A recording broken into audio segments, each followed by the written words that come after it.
So today on the David Watson podcast, I had a wonderful chat with Mike Hendricks, a PT coach, does online courses, face to face. He's got a lot of new stuff going on, and it was really, really good. We got into some great things, and it was very funny. There was lots of laughing, which is always good. It's always nice to have that. Everything from the entrepreneurial side of Mike when he was selling sandwiches as a kid.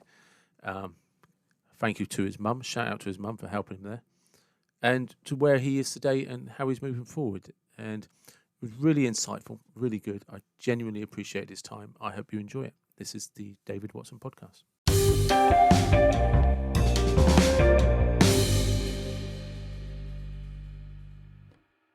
One. Good morning, Mike. Welcome to the David Watson podcast. How are you? I'm very well, thank you. Thank you. Honor and pleasure to be here with you today. No, the pleasure's mine, and genuinely thank you for coming on. I really do appreciate it. And before we get right into it, I just want to go sideways a little bit. Could you tell everybody that listens about your dog, B? Your dog, B.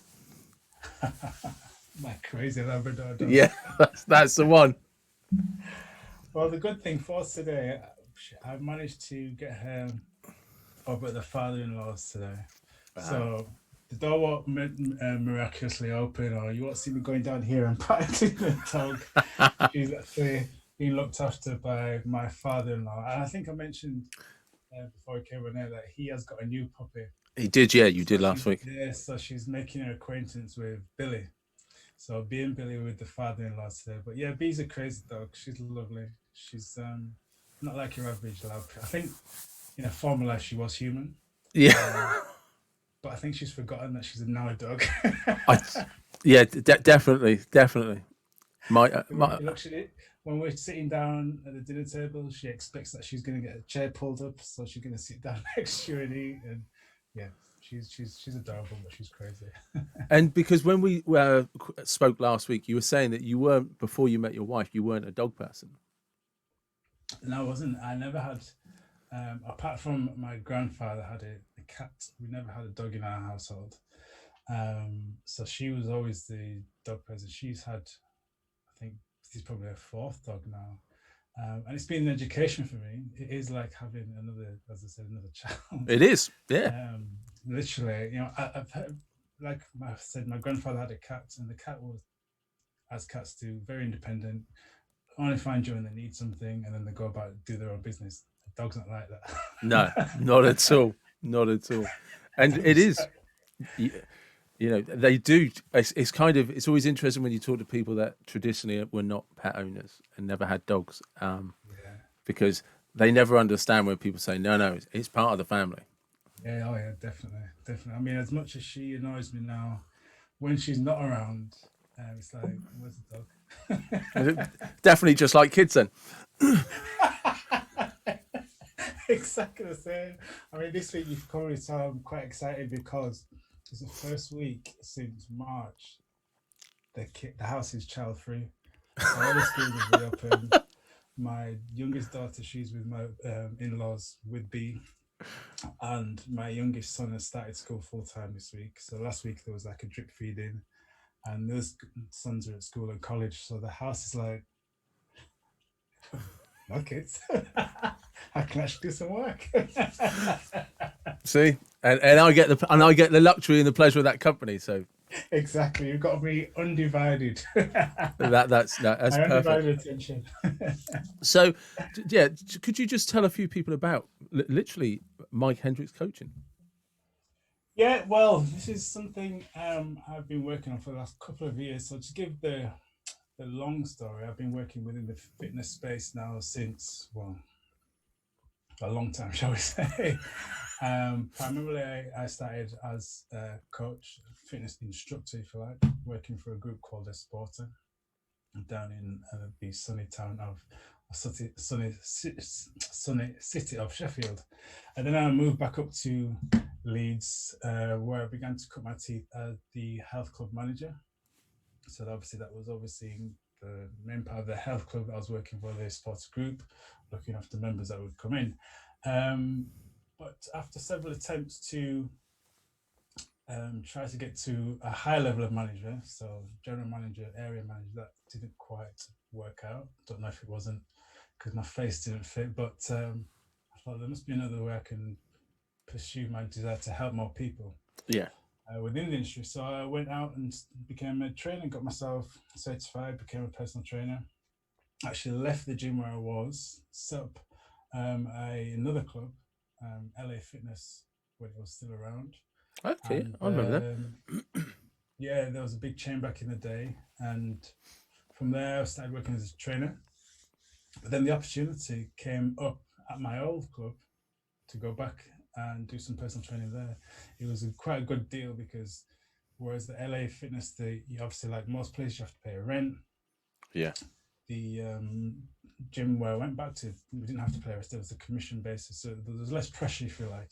Anyway, I was there for a while, it went really well. But then I had another ambition, another desire to actually open my own place because while I was there, I was enjoying the members, helping them get their goals, lose weight, improve their fitness, that sort of thing. But there's always something deep down inside so you can do this and that. I've always had this entrepreneurial spirit, if you like. Yeah. Back from the day when I was selling sandwiches at school, I suppose. I'm going to ask you about that then. Yeah. So I left there and I set my own studio. So that was what, 2010. So yeah, 10 years ago. So I had my own studio. First couple of years really going well, but then we had some issues. Came on board with some other people, and from then it started to go south.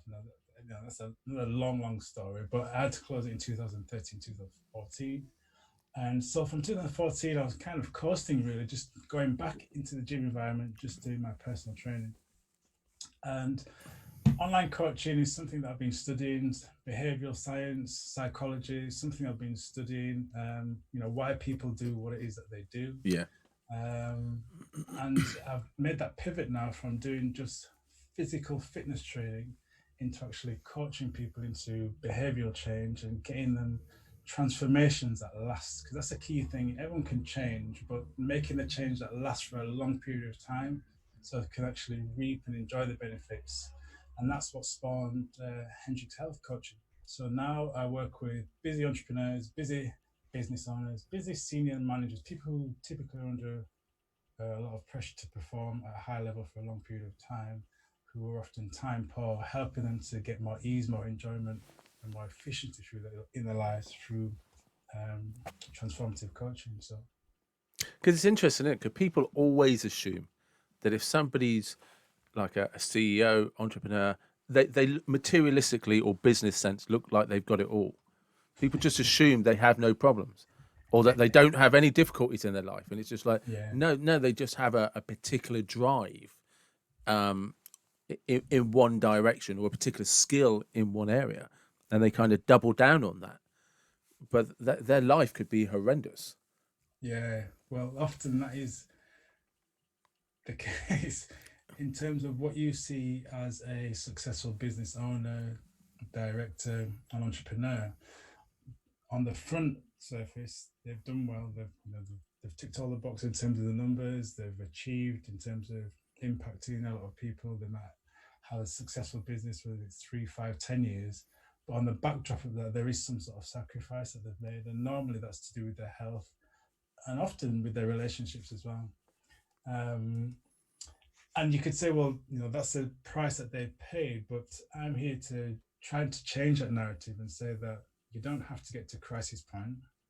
You don't have to significantly compromise. And I'm all for ebbing and flowing and finding that yin and yang balance in life. But we know when things get too out of balance one way, that's when things start to manifest that are detrimental to our health and our well-being. And that's what often happens, is that people, it would appear, seem to need to get to that crisis point for the reach out for help. And I'm saying, well, it doesn't necessarily need to be that way. It's just applying some principles. That's what I talk about in my 90-day coaching program, the Energized Method. And by applying those principles that I've learned over the years, I've cultivated, and now I share with my clients, I believe that's a better way to having more enjoyment, more efficiency, and more ease in your life. So could you talk us through? So somebody is thinking about same sort of scenario. They can't come to you directly or whatever, but they sign up for your 90-day program. What should they expect to receive in terms of support?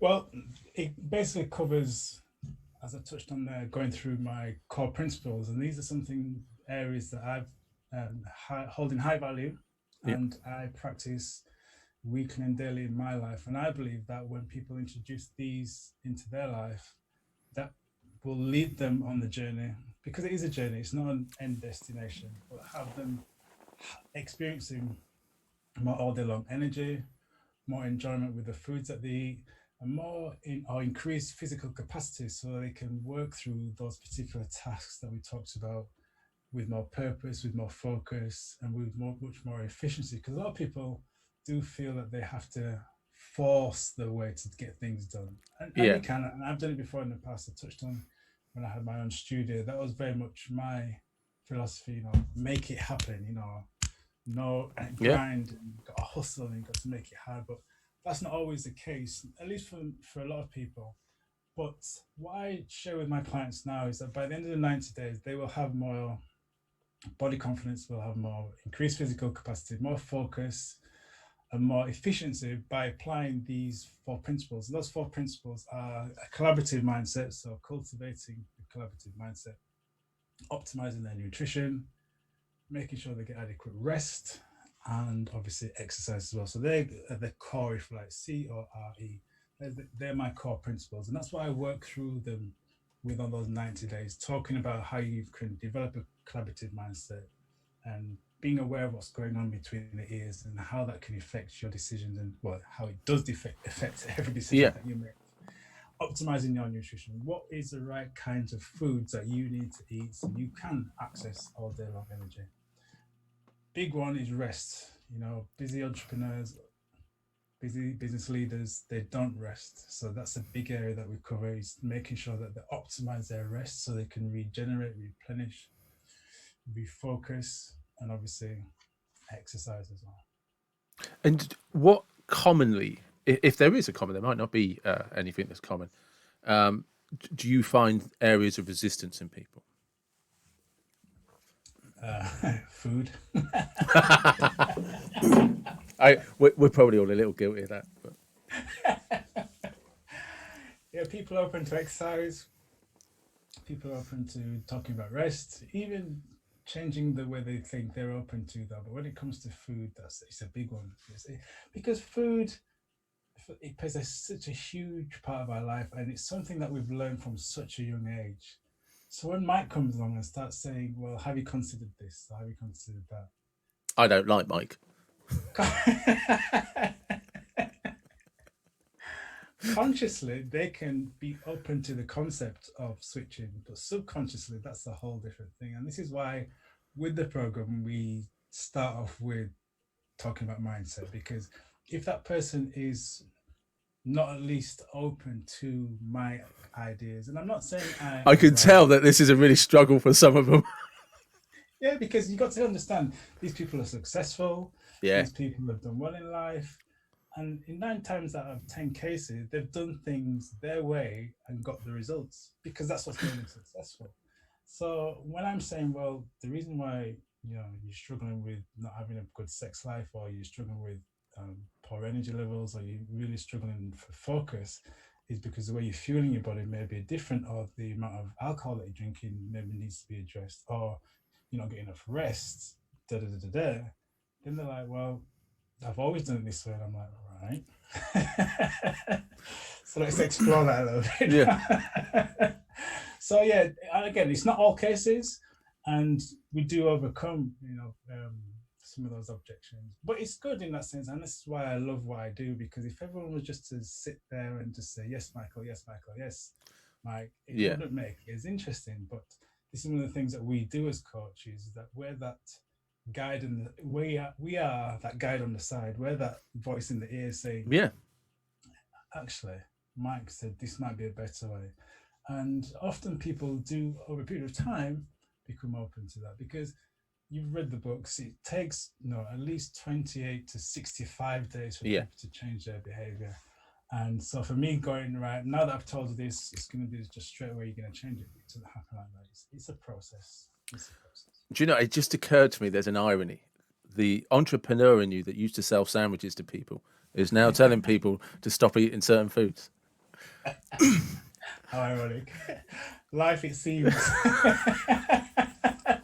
has a sense of humor. But yeah, There's it's like a twisted sense of humor.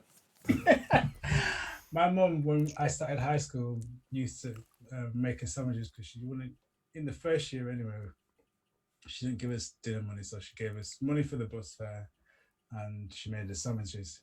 Because the sandwiches were so nice, I used to share them. But then I thought to myself, why do you sell these sandwiches? And then you will have money to buy food. And that's what I started doing. Thanks, Mum. So 3 days a week, I'll be selling mum sandwiches. I said, come on, I'm feeling hungry today. Can you make some extra sandwiches? Yeah, yeah, fine, no problem. God bless your mum. Poor little Mikey. He's wasting away.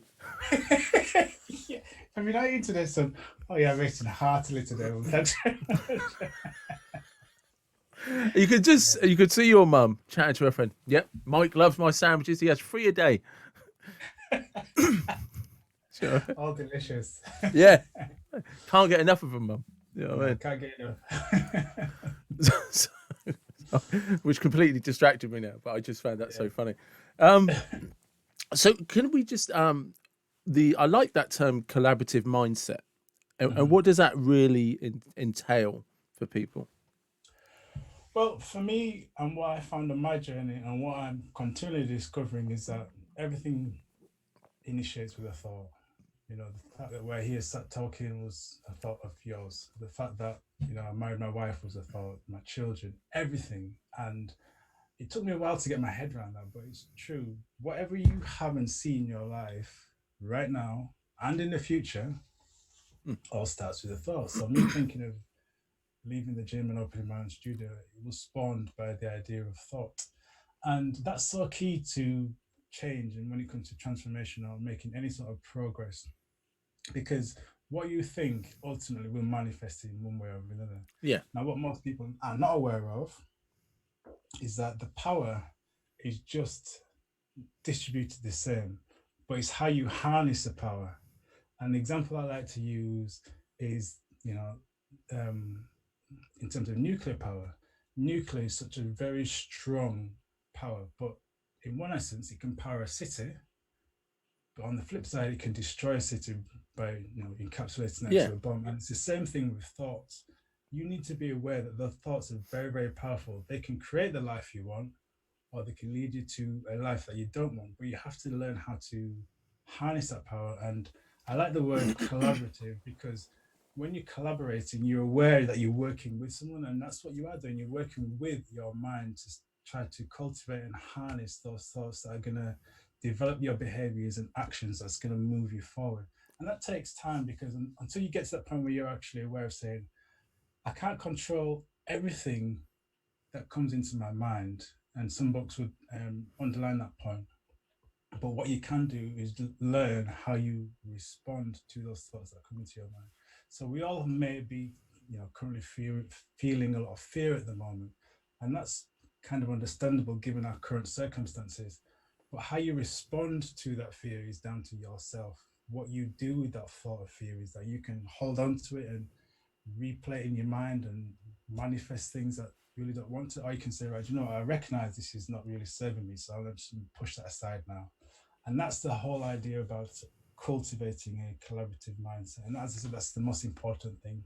It doesn't happen straight away. But once people become aware of that and saying, right, I'm going on this journey of change now, I need to start thinking thoughts that are going to be more supportive of me moving forward, supportive towards that future Mike or Jane or Stephen, however, and teaching them how to do that. I like that, because there's that with that, the way you were describing that sort of collaboration is it also it kind of makes it abstract, as if you're observing what's going on and then what part you can play in it, as opposed to just reacting to everything that's coming in. And that's the way you describe that is really nice, because it almost removes you away from your own thinking and and the responsibility that it might be your fault, for whatever better term, but you get to see it and say, okay, now how do I engage with this, and why Yes. is it happening? I remember being taught by one of my mentors about that third person observation. Mm. Look at yourself now and also look at yourself in the future. And I'm trying to remember the name of the book now. It's going to escape my mind, but it was basically um, talking about having a conversation, just like we're having a Yeah, conversation now together, but having a conversation with your future self and how he or she would handle this future situation. So if you're someone who's particularly overweight and it comes to and you have this ideal of losing a stone or 2 stone or whatever, and you're presented with a situation where you want to eat this certain food, ask yourself, well, how would future Mike respond to this situation? Is the fit and healthy Mike gonna have the whole tub of ice cream, or is just gonna have a couple of scoops and then just enjoy it and leave it?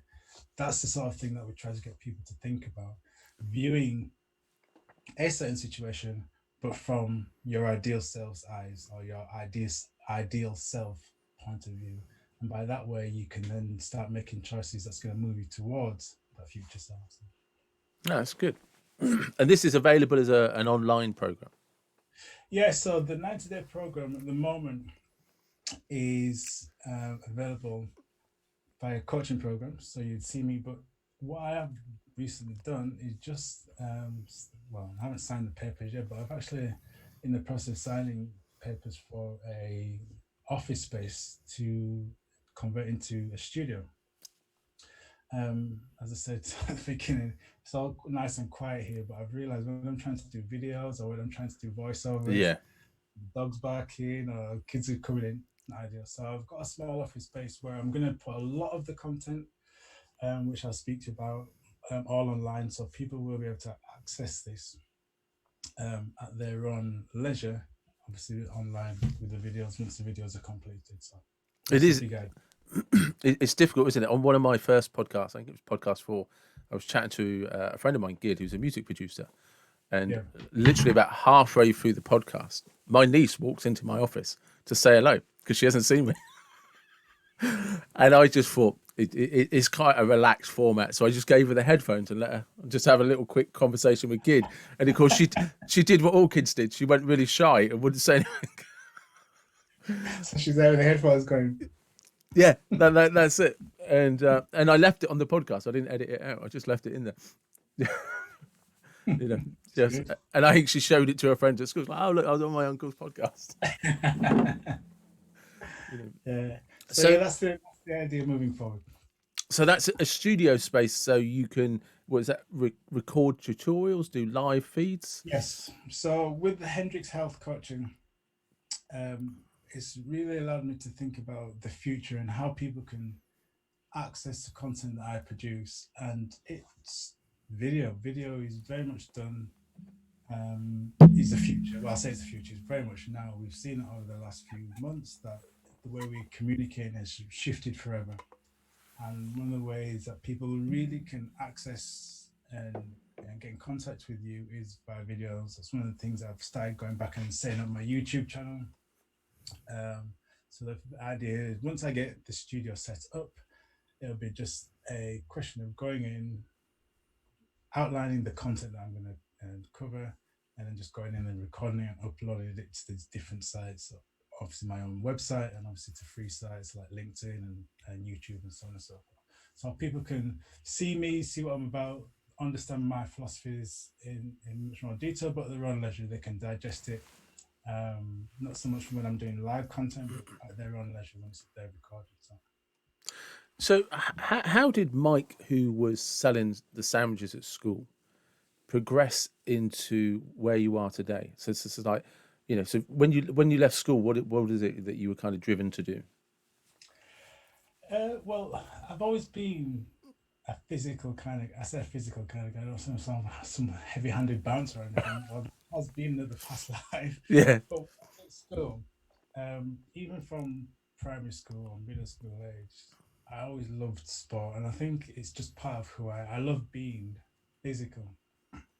whether it was athletics at primary school, doing hurdles or 100 meters dash, playing basketball, football, at high school, middle school. And then when I went from middle school going into doing university, playing football there. So I've always had that passion for being physical. When I was at high school, I didn't do particularly well in the traditional areas such as maths, English, and so on and so forth. And I left um, at 16, went to go do a BTEC in leisure studies, and then I went to do a national diploma in sports studies. And then I went off the rails a little bit. So I was about 19, shall I say. I did some entrepreneurial venues, but some were arguing not legal ones. But then I got back on track. Licensing issues and stuff. Yeah, licensing issue, like. But then I got back on track for about the age of 21. That's when I moved down to Sheffield and got into the health and fitness space again as a supervisor. And then from there, I just had a deep desire to help people enjoy the benefits, because even when I was at school, even though I didn't know, it was never goal oriented, it was just simple enjoyment. I like playing sports. I like doing physical activities because it gave me pleasure. It gave me joy. And even when I was in my off-piste days, I was still doing physical activities because it's the same thing. It gave me pleasure. It gave Yeah. me joy. So once I got my head back on, I got my head straight, and got into the environment, and I saw that there was an industry where people were coming and paying for these fantastic facilities to come and keep themselves fit. That's where I thought, right, this for me is where I really want to harness my skills, get myself qualified, get myself knowledgeable in this area, so I can really help people with their goals. And obviously, for most people, it's to lose weight and improve their physical fitness. So Yeah. it's much more than that. Well, because that's an interesting one, isn't it? Because especially in the fitness industry, I've always found I'm not a personal trainer, so I just have lots of conversations with personal trainers, and I find that there are a lot of people, they not always, but there's probably some form of body issue, self-esteem issue, or a health concern. That there's a fear somewhere. There's a Yeah. fear attached to it, and they're like, I'm going to go to the gym. I'm going to sort myself out, but they don't address the emotional issue, the mental kind of foundations that are creating the anxiety in the first place, which might actually be why they're out of shape, eat too much, and are stressed. You know, so you've touched on that yourself because you're not just a PT. Yeah, I think without being too judgmental, I think it's a journey that most personal trainers have to go on themselves. Yeah, And until you've actually walked a journey like that, it's very difficult, because it is very much, I mean, it's partly the industry's fault, because we sell you, and I'm including myself in this, we sell you on that promise of getting beach ready or looking your fantastic best in 7 days. And so it's very superficial. It's very, in order for you to feel good, you have to look a particular way. In order for you to feel good, you have to eat certain foods. In order for you to feel good, you have to not do this. And what I've learned, especially over the last 10 years as I've matured, is that exercise is a practice, is a behavior, but health is also a journey. It's yeah, not an end destination. It's constantly evolving, it's constantly changing, as you do. So some days your health is on point, your health is fine, you feel like doing all the things, getting up for a walk, taking the dog out, going for your 5K run, eating all the healthy foods. Sometimes you just can't be asked. You know what though? But that's fine. That is fine. As long as you developed a mindset that is not going to make yourself feel shame, guilt, yeah, feel bad about yourself, um, disempower yourself, and you can get back on that. They're the people who develop that relationship with themselves are going to enjoy longer lasting health, better performance, more all day long energy, because they've come to a place where, or they're developing, because I say it's not that they've got there and then that's it, they've reached that holy grail. It's the continuing development and learning and evolving of that journey.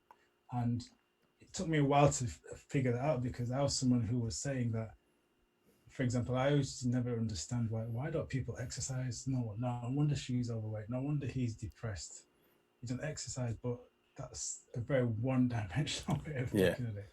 Because I would never put myself in that other person's shoes. I was always looking at it from Mike's point of view. But as time's passed, as I've studied, as I've learned, as I've developed, as I've worked with experts, mentors, that's what a coach does. A coach is always empathetic to his or her client's path or their journey, how they have got from wherever they started to where they are now, as opposed to saying, well, this is what I do.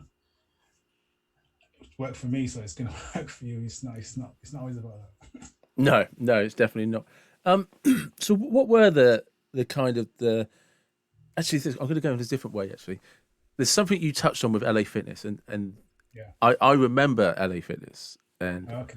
and I had a PT friend of mine back in the day who used to work at LA Fitness. But could you just mention to people, because I think this business model still is around sometimes, that I don't think people realise that, and I'm only saying LA Fitness because it's the one I know about, but I know other gyms do still do this. Okay. You're not paid by them; you actually pay a rent. Could you explain this business model to some of the people out there?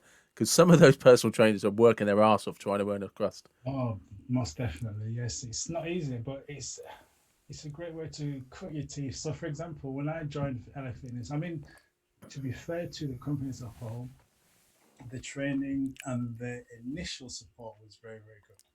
So, what I mean by that is when you want to join the LA Fitness personal training team, they send you on a course.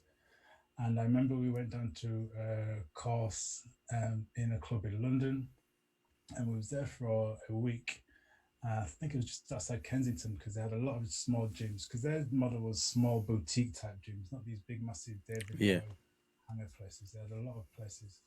So I went down to this one of their facilities in Kensington, and one of the top um, trainers would take us through all the mechanics of becoming a good trainer. So not talking to you just about anatomy and physiology, but talking to you about dealing with the client, how you would speak to the client. And then once you'd finish that week long training, you'd get back to your club. So it was me back in Leeds. And then you'd have a weekly mentor meeting to see how you're going for the first month.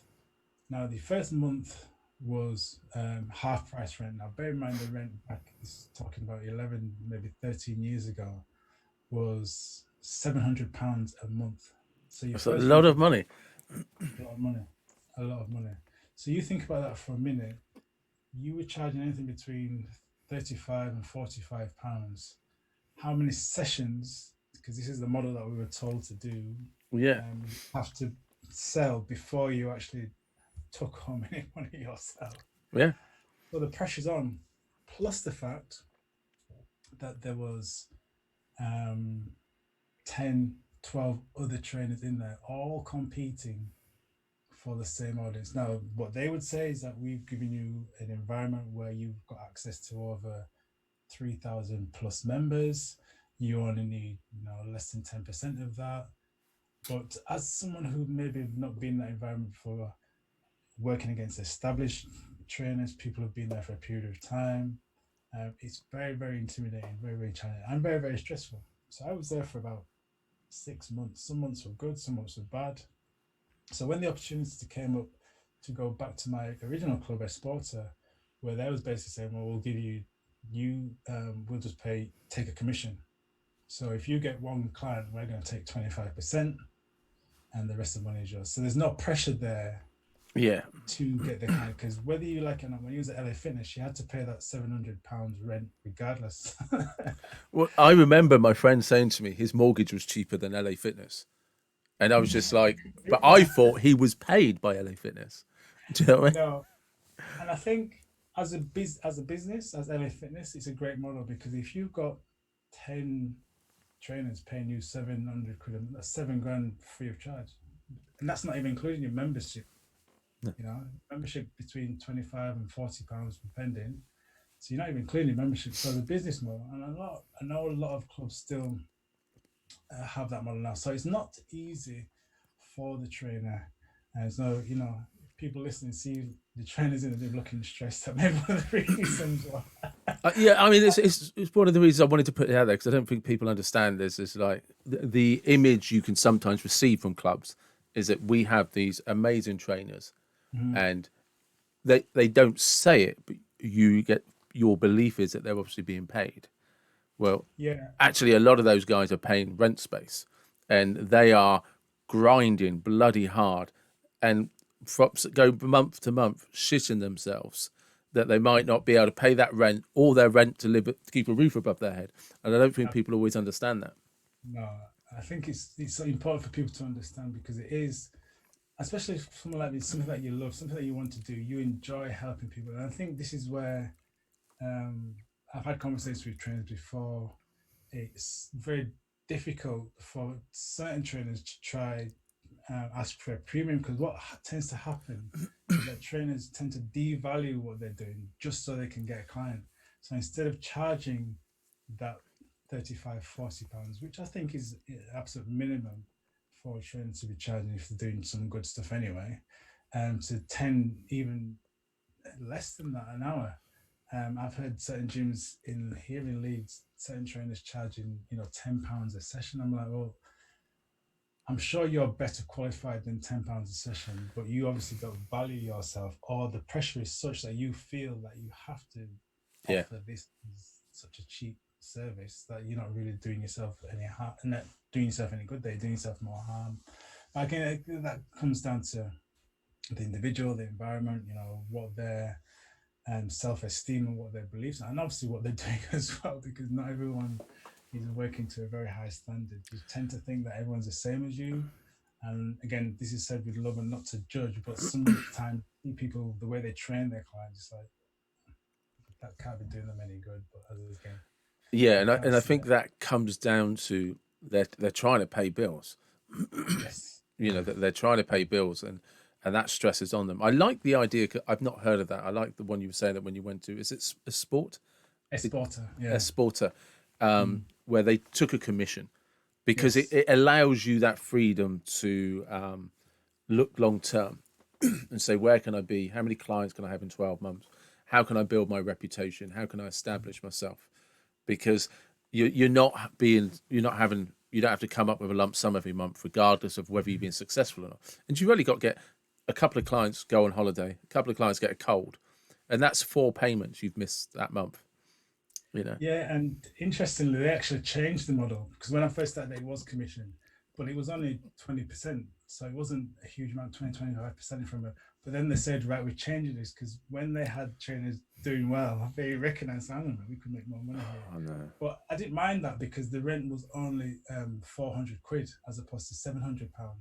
And because I was established, I thought, you know what, well, I have to work a little bit harder, um, and I'll get more money in my pocket. All I know is I just give them £400 a month. But it was after a period of pain now, thinking, well, if I paying these guys, nearly 6 grand a year, I could get my own place, and that's what I ended up doing. So, Yeah. Would you go back to your own studio, building your own studio again, or? do you know, I've actually flirted with the idea, and I would, but the next goal, well, I say the next goal, that's not actually true. The next goal I mentioned is to get the studio up and running. Um, but my wife and I were talking about it the other day. We've been in this house. It'll be 3 years next month, and we've said um, two things: that we're either going to, like most people do, expand the footprint of the house to make it bigger, or sell up and move somewhere where I can actually have my own studio. Right. So it's not an immediate project, but we've something that we have talked about it. So something with big enough land space where I can have like a granny flat where I can make it into my own personal training studio. Because I do feel, even though I do, and my focus now is the online coaching and helping people remotely, wherever they are in the world. Yeah. I enjoy that physical interaction with people. I like looking people in the eye and working with them on that technical basis. You can do that with the dawn of technology now. The app that we use is very, very good where people can get detailed description of the exercise that they do. Obviously, they have me here to hold their hand as a coach. But when you're up close and personal with people, that's something I really find a lot of pleasure and enjoy doing. So to have my own space where I'm not paying any rent, maybe other than the mortgage, I would really like to do that. So. Yeah, it sounds like that manifesting might be starting. Let's hope so. Let's hope so. It would be nice. It would be nice. Because you did mention earlier thoughts manifesting. Mm. So what does that mean to you? Well, as I said, I honestly believe, when there's been a lot of orators about it, Bob Proctor, Neville Goddard, Yeah. Napoleon Hill, they've all spoke about thoughts become things. Whatever you think about, ultimately will manifest. I was joking yesterday because I went to go meet my friend. She's got children similar sort of age, and we thought it's a nice day, let's go meet at the park. And I have a ritual in the morning where I get up, I listen to some meditations, I read a page of my book, which is the Success Principles by Napoleon Hill. 15 laws of success in 16 lessons. And I read a page of that every day. And the chapter I was touching on was being enthusiastic and just sending out enthusiastic vibes. So when I got in the car, I had my daughter with me. Everyone when you're driving, turn to, I made a point of smiling. And everyone, without exception, smiled back. When I was walking in the park, everyone was smiling at me. I just gave a little smile, how you doing? Everyone without exception. And it taught me, and it reiterated, underlined that point about whatever you think about comes to pass. Because what I was basically saying, I'm putting out there to the universe, was saying, I want everyone to smile back at me or show me some sort of appreciation. So that was my thought, that was my intention. Yeah. And that was just an example just yesterday of how it works. I had that intention when I got up, read that page about enthusiasm, being nice. Yeah. And everyone without exception. So I honestly believe that regardless of where you are in life, whatever situation you find yourself in, no matter how deplorable it might appear, how desperate it might seem, if you can learn to harness your thoughts in the right way, you will manifest what you want. And as I said, it's understanding that you have that power. The power is always within the choice of how you respond to thinking. And thinking about things in a positive way can really help shift you from where you are now. Yeah. And I think people need to understand that. It sounds quite esoteric and a bit, almost woo out there, but it's what the mystics have been teaching us for years. It's what was it? I'm trying to think who wrote the book, but as a man thinketh he is. Yeah, that's is that Neville Goddard? No. I've literally got the book somewhere as well on my desk. But yeah, it is something like that. Yeah, it is. As a man thinketh. Yeah. I know where it is. It's in the lounge, but I don't want to get up and get it. It kind of spoils the flow. That's the one. James Allen, As a Man Thinketh. Yeah, James Allen. And that's, yeah, I mean, like you said, the thing is, people get a bit woo-woo about this sort of stuff. And I understand why, because of films like The Secret and stuff like that, and this kind of idea that if you just sit on your ass and do nothing but visualize it, a Lamborghini is going to be just delivered to your house. And I'm still waiting. Yeah, and it's just like, that's not really what they're talking about. I've talked about this in my own Instagram videos. So it's actually what it is action speaks louder than words. Absolutely. You start thinking about what you want, talking about what you want, and you start going in that direction. And the most recent best example I can give to this is my podcast. I started this podcast. By the way, you're the 10th episode. Right? Hey, thank you very much. You're my magic number 10. And no, because this has been like a very big day for me, because in my podcast head, this is my 10th one. I've actually done 10 podcasts, and they've all gone really well. And Good. But a few people know this, and I'm going to shout out to Carlton at Brunton Media and Caroline Kavanagh, because Caroline is my therapist, And one of the things is I've been trying to do a podcast for a while, for a couple of years, and I was always getting involved with other people, and it just never happened. And kind of that self-evaluation that you were talking about, like the collaborative thinking, I had to start thinking, why is this not working? Yeah. And one of them is the question that come back to me was, why are you always trying to do it with someone else? Right. And the reason being is, so it's just like, yeah, why do I always try and team up with people instead of just doing it myself? Yeah. And one of the reasons is because I'm a bit of a technophobe and I don't know what I'm doing. All right. So I just decided I'm going to do it. I'm just going to have a podcast. And then asked my own therapist, Caroline, so I want you to be my first guest so we can talk about anxiety, mental health and stuff like that. So I booked her in, and then I was talking from Carlton at Brunton Media and explained to him what I'd done. And Carlton runs podcasts with people. And I explained to him what I was going to do. He's just like, that's not going to work. That's not how you do it. And I had I spoke to Carlton on the Friday, and Caroline was booked in for the Wednesday, I think. And Carlton, and this is what I'm saying, you just put it out there and just trust. Yeah. So Carlton, very kindly, generous guy, just did an online tutorial live, like you and I are doing a Zoom chat now. Carlton did that, told me what to download, and just talked me through it. And then I just went and did the first podcast and have just followed it through ever since. And the one thing I found that's been pretty consistent is, apart from a couple of people, Lee Weber and Vinnie Shorman, everyone else that I've cold called and said, hey, would you like to come on the podcast? Nothing. But when I started asking guests, would you recommend somebody who might like to enjoy it? I'm now building up a waiting list. You know, so shout out to Samantha for introducing you and I. Yes. And Samantha was introduced from Caroline. Yeah. Yeah. So rather than, because I was getting so in my own head, how do I do this? How do I do this? It's like, you haven't even done the podcast. And then when I started, I noticed this pattern of, what about guests? How do I get this in? How do I? And it was just, no, you're getting in your own way. Ask other people to help you. Absolutely. And I think that's so important that you said you took the action and then the path revealed itself to you. But if you'd have never taken the action, you'd have been still sitting there, well, how's that going to happen? How's that going to happen?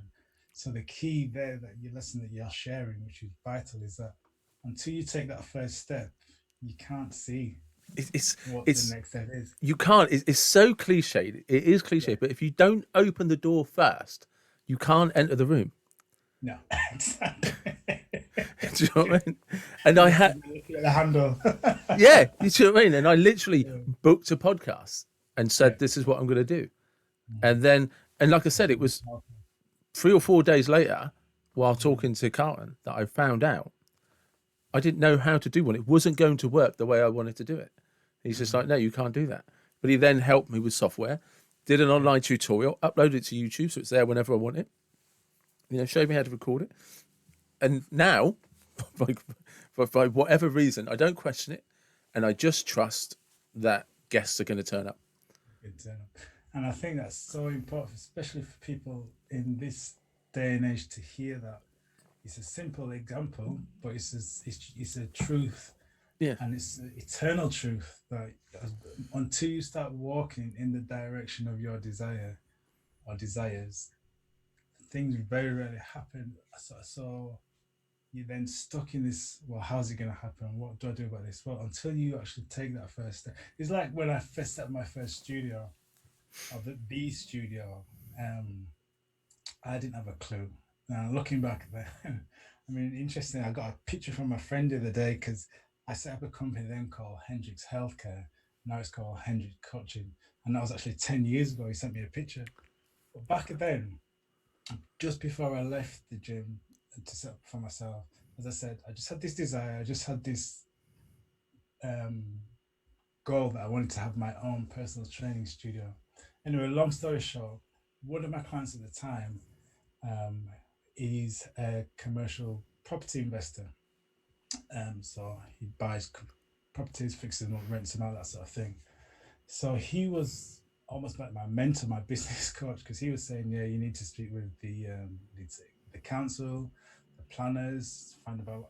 None of this I knew nothing about. So he was giving me all this advice, and he said, "Yeah, town planners, they're a pain in the ass. They're not going to help you with anything, but it's a process you have to go through." I'm Yeah. like, planners? I just like agree at least with the landlord. No, no, no. But until I started taking the steps and finding places and inquiring about different lease options and so on and so forth, I would have never have known. Anyway, the big thing was once I agreed a lease, it had all been approved.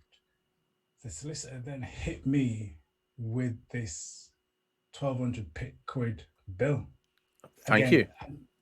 you. That's a lot of sandwiches you've got to sell.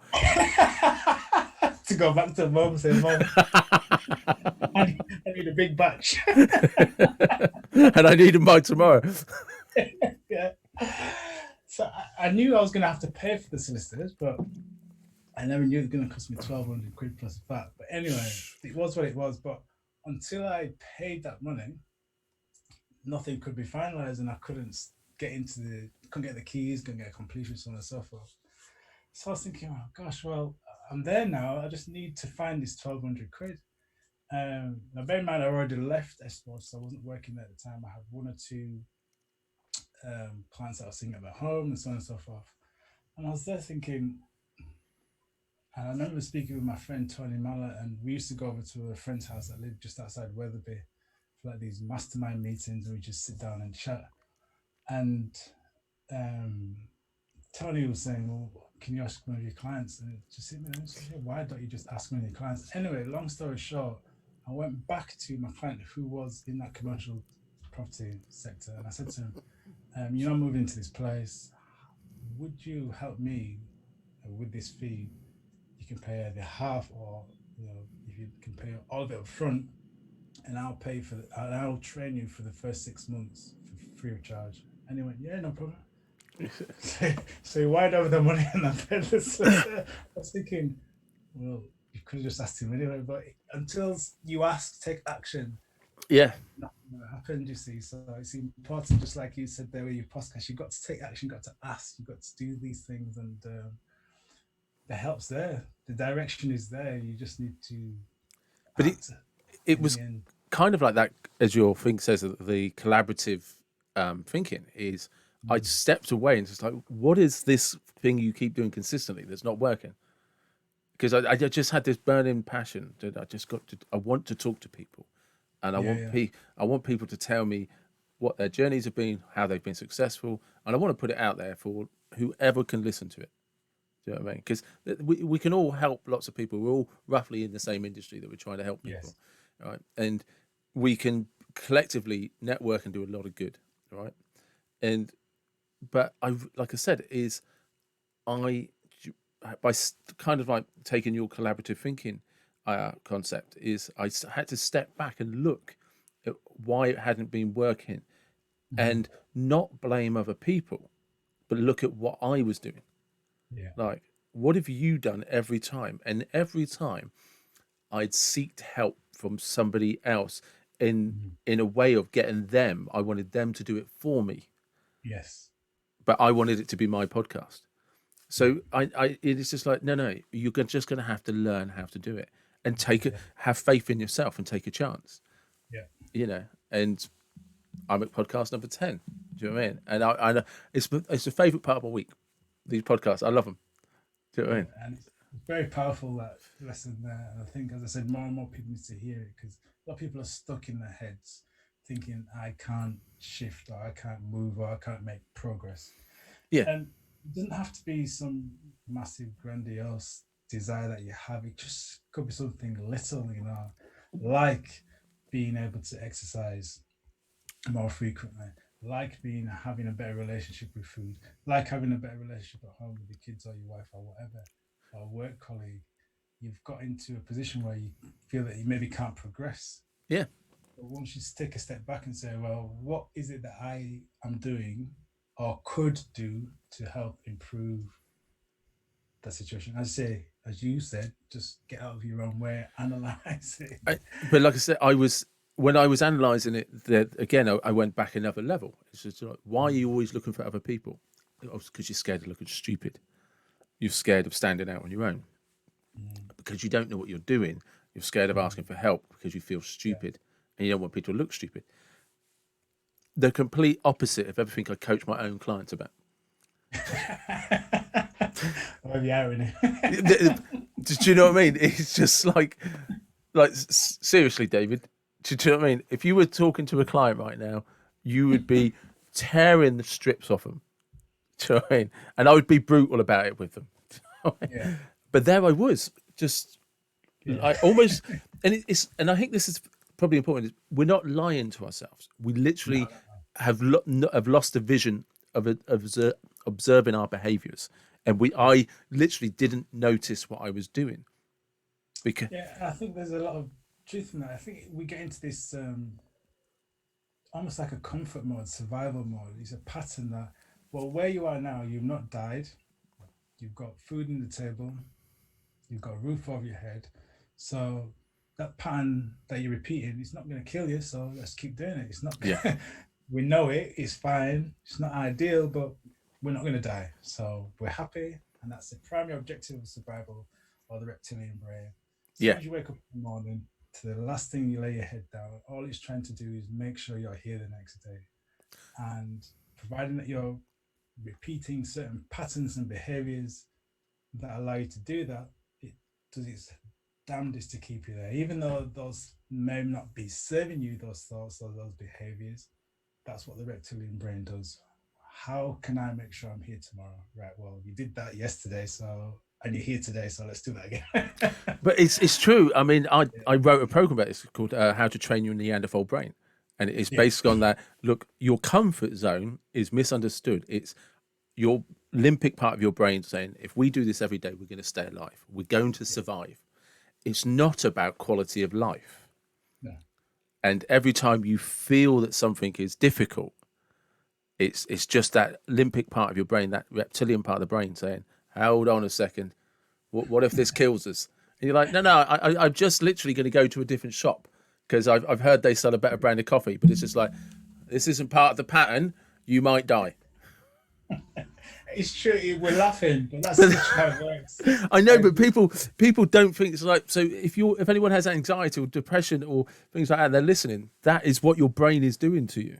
Do you know? It's so serious. But like you say, we laugh because we kind of figured that out. And you're just like, look, me with the podcast. There's a part of my brain like, if you ask somebody over the internet in a Zoom meeting for help, it's going to kill you because that's stepping outside the comfort zone. Exactly, and it's true. I listened to a podcast when I mentor that I worked with, a guy called Paul Mort. He did a podcast with Tyson Fury. Wow. And as you know, or you may not know, Tyson Fury had mental health issues. Yeah. And that was a common denominator with Paul and Tyson. And he made a point of saying, one of the worst things that you can say to a guy with depression is just to man up. Oh. Just to crack on with it. And I thought, it really resonated with me, because sometimes people don't understand that how the brain is designed to keep you in a place. So even though people that might be listening who are suffering with some kind of mental health issue, depression, just saying, just crack on, just get on with it, just man up. What's the big problem? The brain is designed to, well, I'm in this state of depression, but I'm all right in the sense that I'm not died. Yeah. So I'm gonna stay here. So telling them just to man up or snap out of it, very, very often, or very, very rarely, is the best thing to say to these people. So I think the only time that works is there's a couple of points before it gets too deep, where if there's somebody that you have a deep level of love, affection, or respect for, comes along and sort of says to you, oi, come on, pull up your big boy pants. Mm-hmm. But that's right, like literally you've only just opened in the door to it, and you've not walked down that corridor yet. You know, you can be pulled back at that moment. But after that, no, like you say, that limbic part of the brain doesn't even acknowledge that this feels shit. It's just, my job is that you open your eyes tomorrow when you've woken up. And that's the basic function. How that happens, it's not my problem, mate. You're alive. That's my only job. You know, and people don't understand. It is, because it's a £2 million operating system. It's not £2 million, a 2 million year old operating system, where things used to eat us. But we as people think we've evolved. No, we haven't Mm. done shit. Do you know what I mean? We've just got flat screen TVs. Yeah. Our environment has evolved. Yeah, Our we haven't. surroundings have evolved, but we are very much primal animals. And that's the beauty of sharing this information because Yeah, I said, I mentioned about my friend Tony. It's so funny that we have this, well, I say we, when we're talking, we have this perception that because YouTube has been around for what 11 years now, and you go to certain sites like Bob Proctor or Brendan yeah, Burchard or Eckhart Tolle or Dr. Joe Dispenza, and these people have millions of views on the videos, and they've done lots of videos between them. You have this perception that everyone knows this information, everyone has access to this information, but the harsh reality is yeah. this information is still in its infancy. It is. Yeah, I listened to a Bob Proctor seminar. I went to one of his workshops, so I'm a big fan of Bob Proctor. I listened to one of his seminars that he did recently, and he was talking about the transformative coaching industry or the wellness coaching industry is only around about 60 years old. So he started off with the likes of Napoleon Hill and Dale Carnegie and evolved into other people such as Dr. David Schwartz and so on and so forth, who did cybernetics in the 60s and so on and so forth. So it's still a relatively new industry, similar yeah, to the fitness industry, I suppose. And it appeals to a huge volume of people because it taps into that primal need to want to improve yeah, and to know about yourself. Everyone wants to know about yourself. This is why things like personality quizzes are very, very popular. Everyone wants to know, well, what type am I? But the difference is between knowing and actually doing, as we've just alluded to, is like night and day. A lot of people can conceptualize this movement and say, yeah, yeah, that secret is really, really good. That video really, really helps me understand about how I can use the law of attraction. But the big difference is actually applying it and putting it into yeah, practice and studying it to a level where you can actually say, right, this is what I need to start doing. This is how I need to start behaving. This is how I need to start thinking, to see those things that they're talking about actually manifest in my life the way I want them to do. And I think that's the big difference. And I think that's our challenge as coaches in today's current climate in society is bridging that gap. People understand that they need help and people understand the information that they require to see those change, but it's actually application of that knowledge to bridge the gap to see them make that transformation. And I think the more conversations like this that we have and articulating our own journeys and our own stories and our own issues, if you like, that we have overcome will allow people to see that, as I mentioned at the top, this isn't just a flick of a switch. It's a process, and takes time. But there's nothing wrong with that. We've all got plenty of time, providing that we're not living in our heads. We are taking those daily actions that's going to move us towards our desires. I think that's important. I think you hit the nail on the head. Is time. Is like, look, stop trying to kind of focus on an instant result. And what I always try and get clients to focus on is, where do you want to be 1 year from now? Not Yeah. tomorrow. I'm not trying to get you a result tomorrow because it's not going to last 5 minutes, right? But who do you want to be 1 year from now? And then we can work out how you get it. And the only result that matters is the 12 months from now. Absolutely. I think there's this desperation to do it yesterday. Mm. I've fallen into that trap. In my 40s now, everyone's like, oh, he's got this nice house, or he's at this level of income. Why aren't you there yet? Well, you're not him or you're not her. You haven't walked their path. And I see a lot of that where people are getting almost discouraged and stop before they even start because, well, it's all right for you mentality, or it's all right for them Yeah. mentality.